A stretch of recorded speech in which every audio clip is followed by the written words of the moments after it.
في يوم عادي جدا ساعي البريد وقف قدام بيت في بلدة صغيرة اسمها سيركفيل وحط ظرف أبيض في صندوق البريد ومشي. لا كان في دم ولا جريمة ولا حتى خبر مهم، مجرد جواب. لكن الغريب إن صاحب الجواب لما فتحه وشه اتغير، لأن الشخص اللي كتبه كان عارف عنه أسرار محدش في الدنيا يعرفها. في البداية الكل افتكر إنه مجرد مقلب سخيف، لكن بعدها بأيام نفس الجوابات وصلت لناس تانية وبعدين ناس أكتر، وفجأة البلد كلها بقت عايشة في رعب. كل واحد كان بيفتح صندوق البريد كان خايف يشوف اسمه مكتوب على الظرف، لأن أي ظرف جديد معناه إن في شخص بيراقبك من بعيد ويعرف عن حياتك أكتر من اللي أنت تعرفه عن نفسك. وبعدها الناس بدأت تموت وظهرت أفخاخ وظهرت اتهامات، لكن أغرب حاجة في القصة كلها وبعد حوالي 50 سنة محدش متأكد مين اللي كان بيكتب الجوابات. دي قصة جوابات سيركفيل، القضية اللي اتحلت وما اتحلتش في نفس الوقت. أهلا بيكم في الراوي مع أحمد راوي. بين ان انا اقتل النيابه من 20 سنه، من الواضح الملموس ورا كل روايه في راوي بيحكيها.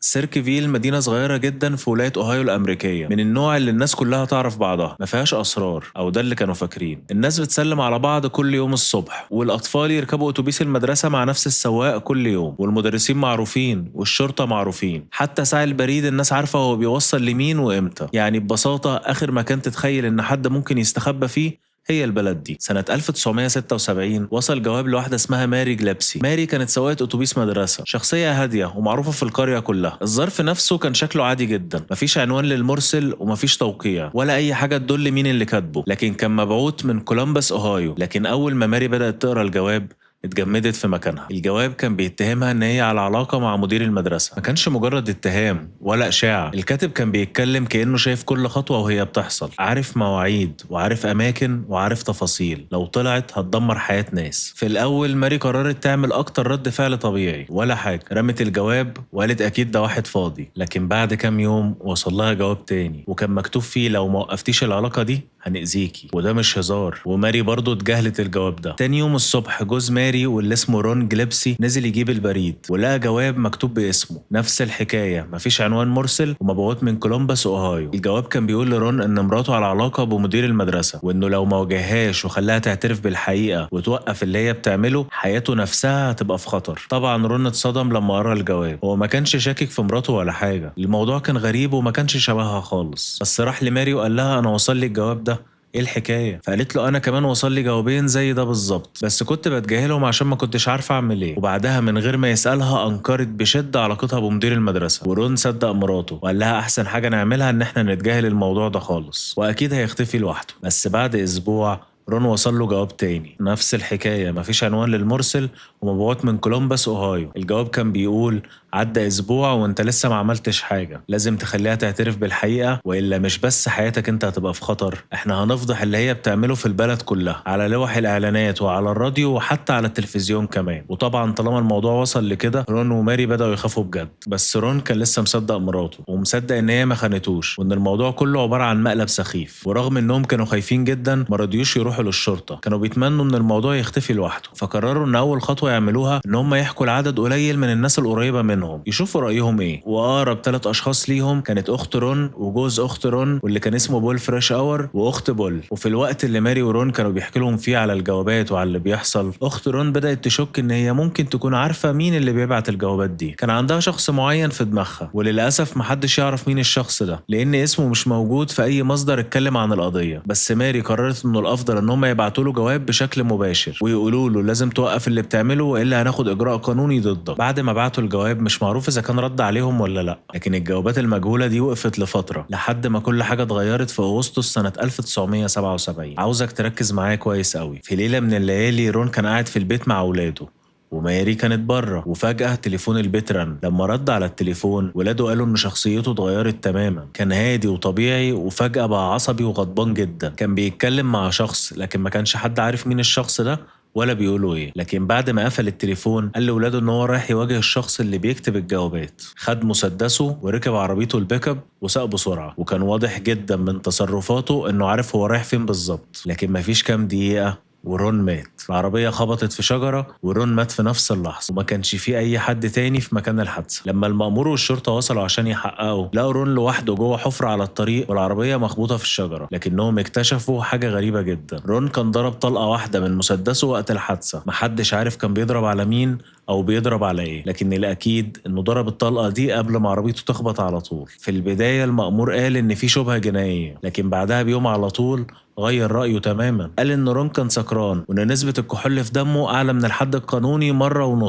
يعني كان سايق وهو سكران وعمل الحادثة. لكن الكلام ده ما كانش منطقي بالنسبة لعائلة رون. عيلته قالت إن هو ما كانش بيشرب أصلا، وولاده أكدوا إن هو ما شربش حاجة اليوم ده. ومن هنا بقى القصة بقت أغرب بكتير. الجوابات ما بقتش توصل لماري بس، بقت بتوصل لناس تانية كتير في نفس القرية، مدرسين وموظفين وعائلات. كل واحد بقى يفتح الظرف ويلاقي حد بيكلمه عن حياته الشخصية، مرة تهديد، مرة فضيحة، مرة اتهام، ومرة مجرد جملة صغيرة تخليك ما تعرفش تنام. وفي اللحظة دي الموضوع ما بقاش مشكلة ماري بس، ده بقى مشكلة القرية كلها. وكان في جوابات تانية كتير بتتبعت للناس بتفضح فيها ماري، وجوابات أكتر بتتهم المأمور اللي حقق في قضية رون إنه مخبي حاجة. ومن هنا أنت بدأت تتلخبط، هو عاوز إيه بالظبط؟ في البداية كان واضح إن هو بيستهدف رون وماري، لكن بعد موت رون نفس الشخص بدأ يدافع عنه ويتهم المأمور إن هو بيخبي حاجة. كده الموضوع ما بقاش مفهوم. بعد وفاة رون، ماري بقت مرعوبة جدا على حياتها وحياة أطفالها. جوزها مات بسبب الوضع المرعب ده، والجوابات ما بطلتش وعمالة تتبعت للناس كلها. وأغلب الجوابات دي بتتكلم عنها بطريقة مهينة، وبتتهمها إن هي لسه على علاقة بمدير المدرسة. يعني بمعنى أوضح، كل أسرارها وفضايحها بقت بتتذاع للناس كلها على العلن. والموضوع فضل مستمر لسنين لحد ما وصلنا لسنة 1983. ماري وصلت لمرحلة إن هي خلاص مش قادرة تستحمل أكتر من كده، واعترفت أخيرا إن هي فعلا كانت على علاقة بمدير المدرسة. وقالت إن العلاقة بدأت بعد وصول أول جواب، وإن الموضوع كان مجرد صدفة غريبة. لكن بغض النظر كلامها حقيقي ولا لأ، ماري كانت فاكرة إن اعترافها ده هيوقف الجوابات. دي أول حاجة هو طلبها منها، إنها تعترف وتوقف العلاقة. فهي خرجت واعترفت ووقفت العلاقة، وكانت فاكرة إن الموضوع كده خلص. لكن ده ما حصلش، بالعكس الوضع بقى أسوأ جدا. اللي فات حاجة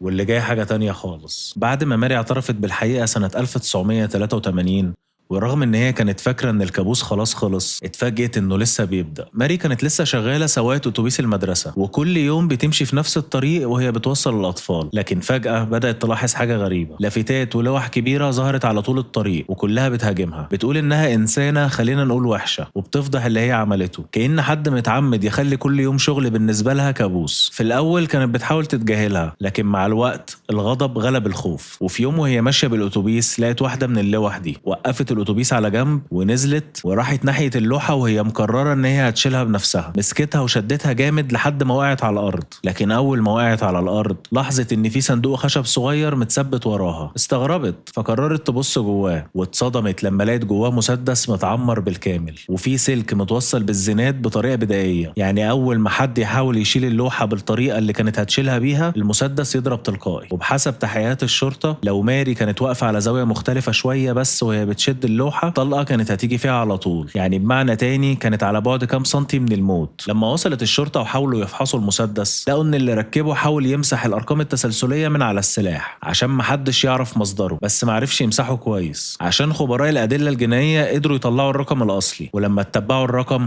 عرفوا صاحب المسدس. وكانت المفاجاه، المسدس متسجل باسم بول فريشاور، جوز اخت رون. طبعا الشرطه راحت لبول على طول وسالوه: المسدس ده بتاعك؟ بول كان متعاون جدا ومحاولش ان هو يهرب، وقال لهم: المسدس ده بتاعي، بس اتسرق مني من فتره وكسلت ان انا ابلغ، لكن انا ماليش علاقه بالفخ ده. المأمور، وهو نفس المأمور اللي حقق في قضيه رون، ما صدقش كلامه وقرر يعمل له اختبار مقارنه خط الايد، ويقارن كتابته بالخط اللي موجود في الجوابات. وبحسب اللي اتقال وقتها، نتيجه الاختبار اثرت جدا على هيئه المحلفين، وفي النهايه اتحكم على بول بالادانه، واتحكم عليه بالسجن من 7 سنين لحد 25 سنه تقريبا. وده معناه ان هو بعد ما يعدي 7 سنين من حقه ان هو يطلب الافراج المشروط، وفي لجنه اسمها لجنه الافراج المشروط بتحكم، يا يوافقوا يا يرفضوا. لكن قبل 7 سنين مش من حقه ان هو يطلب الافراج ده. المهم ان بول دخل السجن، والغريب انه هو جوه السجن ومحبوس في الحبس الانفرادي، يعني ما بيشوفش اي حد من المساجين. الجوابات المجهوله كانت لسه بتتبعت للناس، وكلها معلهاش عنوان مرسل، ومبعوثه من كولومبس اوهايو. وهنا بقى دماغك هتبدا تلف، لان بول كان محبوس في الحبس الانفرادي في السجن، وانفرادي هنا معناها ان هو ممنوع يكلم حد او يتواصل مع المساجين التانيين. فما مفيش اي طريقه واضحه تفسر ان هو اللي بيبعت الجوابات دي، لكن رغم كده محدش كان عاوز يسمع التفسير ده. اغلب الناس كانوا مقتنعين ان بول هو اللي بيكتب الجوابات. اما بالنسبه لبول فكان بيسال سؤال واحد: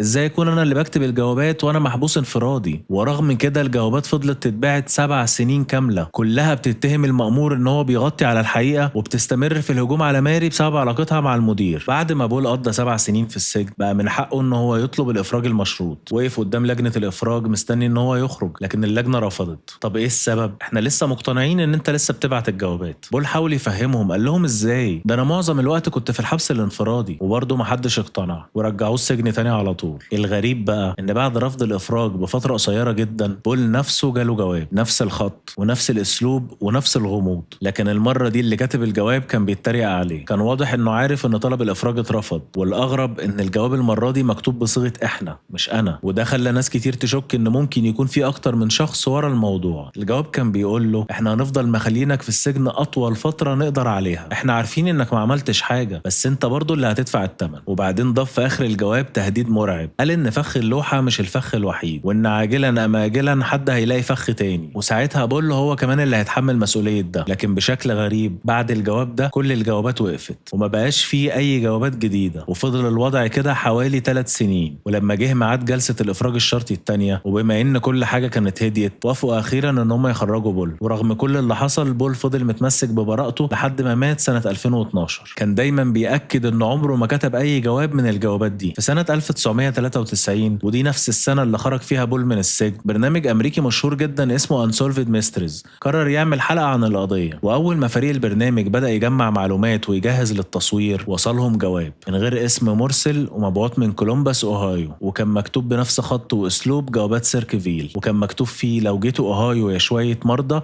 هتدفعوا الثمن. وقتها فريق البرنامج احتار هل ده تهديد حقيقي ولا مجرد محاولة تخويف، لكن في النهاية قرروا ان هم يكملوا شغلهم وسافروا اوهايو، وبدأوا يقابلوا الناس اللي كانوا مرتبطين بالقضية. وخلال التحقيق اكتشفوا معلومة مهمة جدا، معلومة لو كانت اتقالت وقت محاكمة بول كانت غيرت القضية كلها. اكتشفوا ان في شهادة تانية. الست دي حاولت تقدم شهادتها وقت المحاكمة وقالت لهم انها مستعدة تشهد في المحكمة، لكن ولا حد استدعاها ولا حتى حد كلمها، كأنها مش موجودة اصلا. هي كمان كانت سواقة اتوبيس مدرسة، وكانت بتسوق تقريبا على نفس الطريق اللي ماري كانت بتسوق فيه. وفي اليوم اللي ماري لقيت فيه اللوحة المفخخة، الست دي كانت معدية في نفس المكان قبلها بكام دقيقة، وقالت انها شافت عربية رياضية من نوع شيفروليه الكامينو لونها اصفر فاقع، كانت واقفة جنب اللوحة وكان واقف جنب العربية راجل، ولما وصفت شكله ما كانش شبه بول خالص. ولما فريق البرنامج سألها هو المأمور او الشرطة عمرهم كلموكي على اللي انت شفتيه ده، قالت لا، انا بنفسي قلت لهم اني مستعدة اشهد ومحدش كلمني. برنامج Unsolved Mysteries عرض الحلقة، لكن ما حصلش اي تطور، ومفيش تهديدات جديدة، ومفيش اعترافات، ومفيش حد اتقبض عليه، وكأن القضية رجعت تسكت من تاني. ومن وقتها القضية اتقسمت لمعسكرين، المعسكر الاول وده كان فيه الشرطة نفسها، وكانوا مقتنعين ان القضية انتهت. بالنسبة لهم بول هو اللي كتب الجوابات وهو اللي حط الفخ واتحاكم واتسجن وخلاص. اما المعسكر التاني فكان شايف ان بول اتسجن ظلم، وان في شخص تاني هو اللي ورا كل ده. ومن اشهر الناس اللي كانوا مقتنعين بكده واحد صحفي اسمه مارتن قضى وقت طويل وهو بيدرس القضية، ووصل لقناعة ان في 3 اشخاص المفروض الشرطة كانت تحقق معاهم. اول واحد مدير المدرسة، نفس الشخص اللي اتهموا ماري ان هي على علاقة بيه. تاني شخص زميل ماري في الشغل، وكان معروف ان هو معجب بيها بشكل كبير، وبما انه معاه في نفس المدرسة فكان وارد جدا انه يكشف العلاقة اللي بينها وبين المدير. اما الشخص الثالث فده مفاجأة، مرات بول نفسها. هي وبول كانوا متجوزين في بداية القضية، لكن بعد اللي حصل اتطلقوا، وبعد الطلاق ارتبطت براجل تاني. طب ايه المشكلة؟ ما ده شيء وارد. المشكلة ان مواصفات الراجل ده نفس مواصفات الشخص اللي شهدت الاتوبيس قالت انها شافته جنب اللوحة. طب ما ممكن تكون صدفة او بيتهيأ لها. في واحد قريب الراجل ده عنده عربية شيفروليه الكامينو وبرضه لونها اصفر، نفس نوع ولون العربية اللي الشاهدة قالت انها شافتها. وعلى فكرة دي عربية مش منتشرة. ورغم كل ده الشرطة ما حققتش مع اي حد من الثلاثة ولا فتحت ملف القضية تاني. بالنسبة لهم القضية خلصت وبول كان المذنب واتحكم وخلاص. اما الصحفي وكتير من الناس كانوا شايفين ان الحقيقة عمرها ما ظهرت. وانا بالنسبة لي الموضوع محير جدا. مستحيل ان بول كان بيكتب الجوابات وهو جوه السجن، لكن وارد انهم كانوا مجموعة وبيحاولوا بشكل غير مباشر انهم يطلعوا بول براءة، فده احتمال. بس برضه بول هيعمل كل ده عشان يأذي ماري ليه؟ غريبة شوية. النظرية التانية، زميل ماري في الشغل، واضح جدا ان الكاتب كان مركز معاها اكتر حاجة، فده الوحيد اللي عنده هدف فعلا انه يأذي ماري. بس برضه هيبعت الجوابات للناس دي كلها ليه؟ وهيحط المأمور في دماغه ليه؟ اما الشخص الثالث اللي مارتن قال عليه وهي مرات بول مش داخله دماغي خالص. لو هي من من البدايه عاوزه تورط بول جوزها. ايه اللي هيخليها تحط ماري في دماغها من الاول؟ ما هو مفيش حد بالذكاء وطولة البال دي مش هيقعد السنين دي كلها عشان يوصل اللي هو عاوزه في الاخر. صعبه شويه. اما بالنسبه للمأمور فده ورا حكايه. لما رون مات قلت ان في شبهه جنائيه، وبعدين مره واحده قلت ان هو كان سكران، ان مفيش شبهه جنائيه ولا حاجه. طب وطلقه المسدس اللي طلعت قبل الحادثه على طول ما عملهاش حساب اصلا، هو كان سكران وخلاص. فيا اما حد كان بيهدده يا اما حد كان ماسك عليه زله، والله اعلم. الاكيد ان احنا قدام مجرم في منتهى الذكاء، قصد يبعت رسائل كتير عشوائيه بلا هدف واضح عشان يلخبط الكل،